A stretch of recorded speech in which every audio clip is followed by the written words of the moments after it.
Nianze na kitu ambacho imetrend sana kwenye mtandao ya mtumishi wa Mungu mmoja aliyekuwa na crusade majuzi tu, na crusade yake imezua mjadala mno, imezua mjadala sana, na moja ya mijadala imezua kwenye mitandao ya kijamii. Naongelelea kidogo kwa sababu inanihusu. Kuna namna fulani ambavyo inanihusu. Kuna crusade ya Prophet of War ambayo ilifanyika, I think Menengai, I don't know ilikuwa ni wapi ilifanyika, but baada ya kufanyika kuna mijadala sana imezuka katika mitandao ya kijamii na vita. Lakini mimi niseme tu kama nabii katika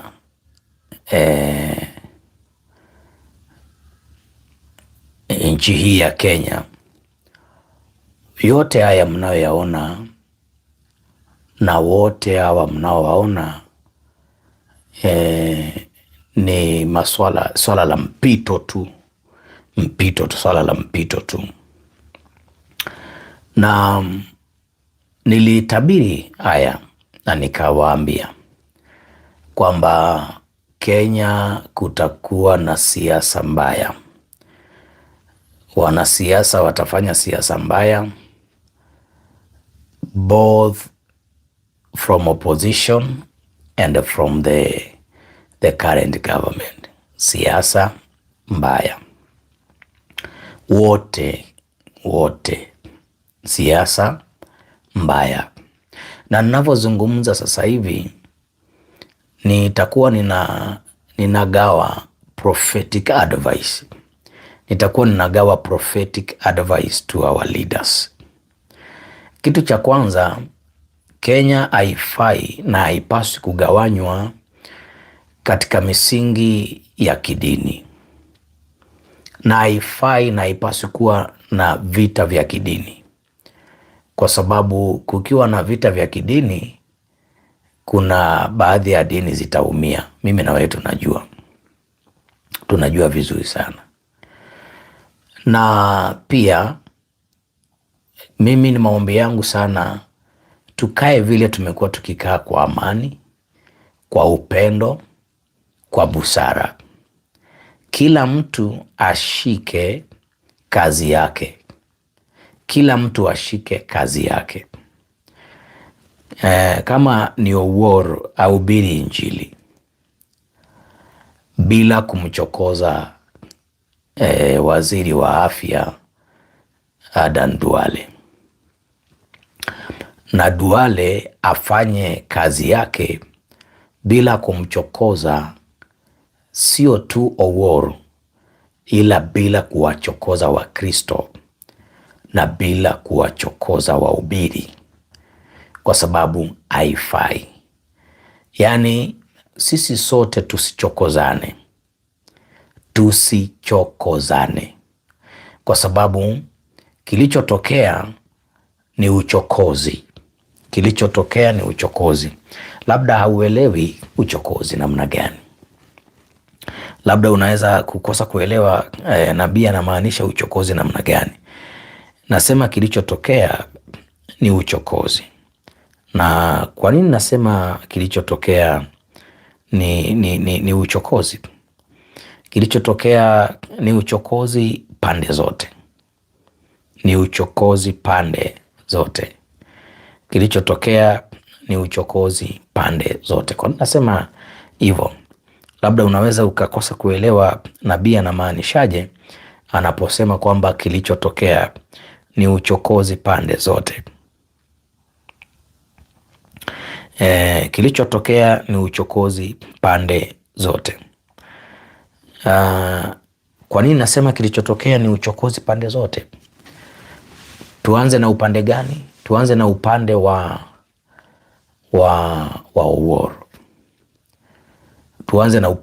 Owuor. Uchokozi ambayo Owuor aliufanya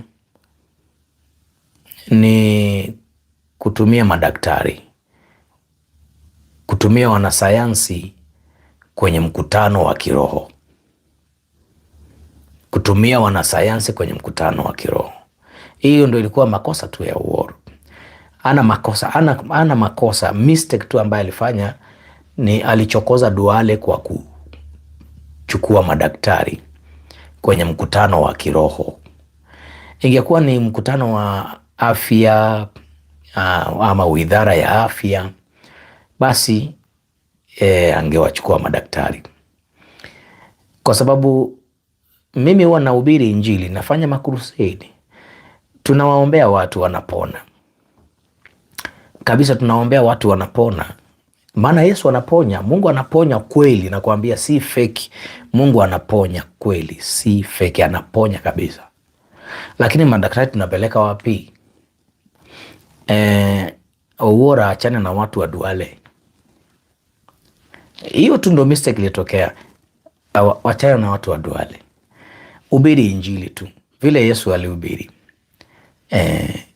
Yesu kufuatana na madaktari, hakufuatana na wao ili kuwapima watu ama kudhibitisha, kwa sababu ukitaka kudhibitishia ulimwengu hautaamini.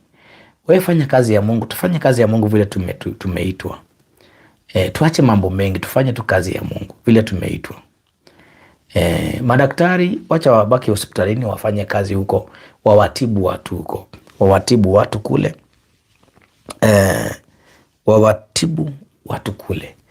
Yesu anaponya, tunajua Mungu anaponya, we know and we believe, and we don't need approval. We don't need approval that God heals. Hatuhitaji uthibitisho wowote kwamba Mungu anaponya, kwa sababu tunajua anaponya. Tunajua mtu akiombewa deliverance, akiombewa healing, ziko katika historia kwenye Biblia. Kwenye Biblia, imani yetu tunaamini katika uponyaji. Yuko yule mwanamke aliyotokwa na damu miaka.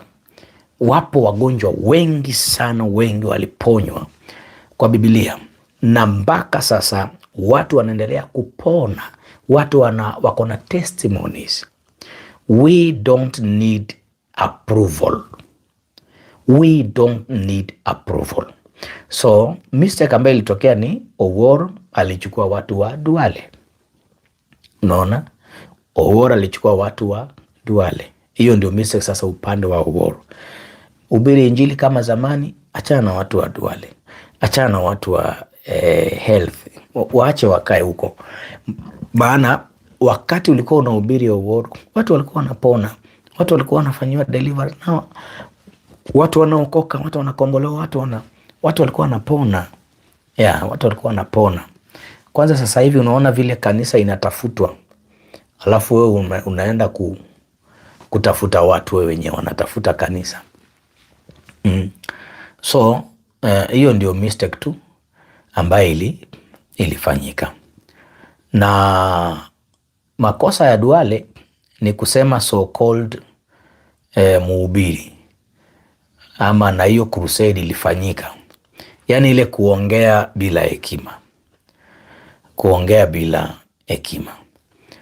Lakini mimi kama prophet katika nchi ya Kenya, pamoja na wale wenzangu, sababu sio mimi tu nabii katika nchi ya Kenya, ningeomba na ningeshauri kwamba Wakenya tukae kwa amani, kila mtu ashike laini yake tu, tusigawanye kwa misingi ya dini, misingi ya kikabila isitugawanye, misingi ya kisiasa isitugawanye.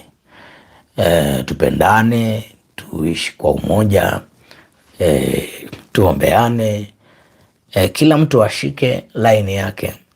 Waziri wa afya, fanya yako, maana at the end of the day imani itabaki kuwa imani na science itabaki kuwa science. Faith will remain to be faith and the science will remain to be science. at the end of the day imani itabaki kuwa pale pale na sayansi ita remain pale pale. Sayansi ita remain kuwa sayansi na imani ita remain kuwa. Kwa hiyo tusijaribu kuingiza siasa kwenye masuala ya imani. Tusijaribu kuingiza mambo mengi kwenye masuala ya imani. Tusijaribu. Na hiyo ndio itakuwa chanzo cha sisi kukaa kwa amani na kwa kupendana na kwa kuombeana. Wahubiri tusiwe na michecheto na mikwara na mapepe mingi sana, hapana. Sihitaji madaktari kuconfirm mtu kwamba amepona, hapana. Yesu hakufanya hivyo. Lakini watu walipona, mpaka wafu walifufuka. Wafu walifufuka. Hauhitaji daktari kuchunguza kama mtu anapumua ambaye alikuwa amekufa. Maana itajulikana kwamba huyu amefufuka kweli. Alikuwa kama Lazaro alikuwa mpaka ameshazikwa siku 4 yapata siku 4 zilizopita, lakini hahitaji daktari kudhibitisha kwamba Lazaro amefufuka. Hapana. Kwa hiyo mimi bado nashauri kama nabii katika taifa hili kwamba kila mtu ashike kazi yake. Daktari afanye kazi yake, daktari, maana madaktari wanafanya kazi nzuri. Wahubiri pia na wao wafanye kazi yao, maana wahubiri wanafanya kazi nzuri, lakini kusiwe na uchokozi. Upande huu kusiwe na uchokozi na upande huu kusiwe na uchokozi. Isiingizwe siasa katika masuala ya imani. Imani ibaki vile vile inakuaga, na hapo ndipo wakati ambapo tutaweza kuishi kwa amani na kwa undugu na kwa upendo kabisa. Kwa hiyo tusichokozane kabisa, na tujitahidi kwa gharama zote kuishi kwa amani, kwa upendo, kama vile ambavyo tumekuwa tukiishi kabisa. Tuendelee kuishi vile Mungu ametujalia kuishi kwa upendo. Tuendelee kuishi kwa huo upendo, maana Mungu ni pendo. Mungu ni pendo. Kwa hiyo uchokozi, tuache uchokozi. Tuache uchokozi. Huyu asimchokoze huyu asimchokoze huyu. Tuishi kwa undugu kama jinsi ambavyo tulikuwa tunaishi tangu hapo zamani, na itakuwa jambo la baraka sana. Mwaka huu utakuwa mzuri kwako na kwangu. Tunatabiri hayo kwa jina la Yesu Kristo.